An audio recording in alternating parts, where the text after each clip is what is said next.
Hi guys, welcome to Founder Life with Kari. This started in day 13 நம்ம second brand moms நியூட்ரிஷனுக்கான product launch பண்ணியிருக்கோம். Launch பண்ண போகிறோம்.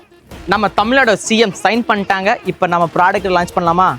First product வந்து இது மாம்ஸ் நியூட்ரிஷன். இது ஒரு நியூட்ரிஷன் பேஸ் ஒரு லட்டு ப்ராடக்ட் தான். இதோட மெயின் கீ இன்க்ரீடியன்ஸ் எல்லாமே நான் லிஸ்ட் அவுட்டில் தரேன். இது போக இன்னொன்று ப்ராடக்ட் இருக்குது. இதோட நெக்ஸ்ட் வெர்ஷனான நெக்ஸ்ட் ப்ராடக்ட் இது நம்ம மாம்ஸோட ரெண்டாவது ப்ராடக்ட். இதுவும் அதாவது அதே ப்ராடக்ட் தான். இது வந்து அது வீக்லி ப்ராடக்ட், இது மந்த்லி பேஸ் ப்ராடக்ட். அதோட வெயிட் வேறு, இதோட வெயிட் வேறு. ஆனால் இன்க்ரீடியன்ஸ் வைஸ் எல்லாமே சேம் தான். இந்த ப்ராடக்ட் வந்து கூடிய சீக்கிரம் வந்து நாம் லைவில் கொண்டு வருவோம். இப்படி மேனுவலான பேக்கேஜிங் தான் பண்ணியிருக்கோம். இதை வந்து நாம் போய் பிரிண்டிங் பண்ணணும். இப்படி சாம்பிள் பிரிண்ட் தான் பண்ணியிருக்கேன். இந்த டிசைனிங் ஒர்க்கு எல்லாத்தையும் இந்த ப்ராடக்ட் ஸ்பெசிஃபிக்காக வந்து ஜிம்முக்கு போகிறவங்களும் இது சின்ன பசங்களுக்கு பெரியவங்களுக்கு எல்லாம் சாப்பிட்ற மாதிரி ஒரு நியூட்ரிஷன் ப்ராடக்ட் தான். இதோட ஆக்சுவல் பெனிஃபிட்ஸ் எல்லாம் படிக்க நம்ம ப்ராடக்ட் லான்ச் பண்ணாச்சு.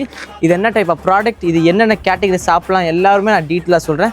மோஸ்ட்லி எல்லோரும் சாப்பிட்லாம். என்ன மெயினாக ஜிம்முக்கு போகிறவங்க அதிகமாக நியூட்ரிஷன் சாப்பிடணும் ஒரு நாளைக்கு அப்படி சொல்ல அதிகம் எடுத்துக்கலாம். பேஜுக்கு புதுசாக நீங்கள் ஃபாலோ பண்ணிட்டு ஒரு சப்ஸ்கிரைப் பண்ணிட்டு பண்ணலாம். பாய்.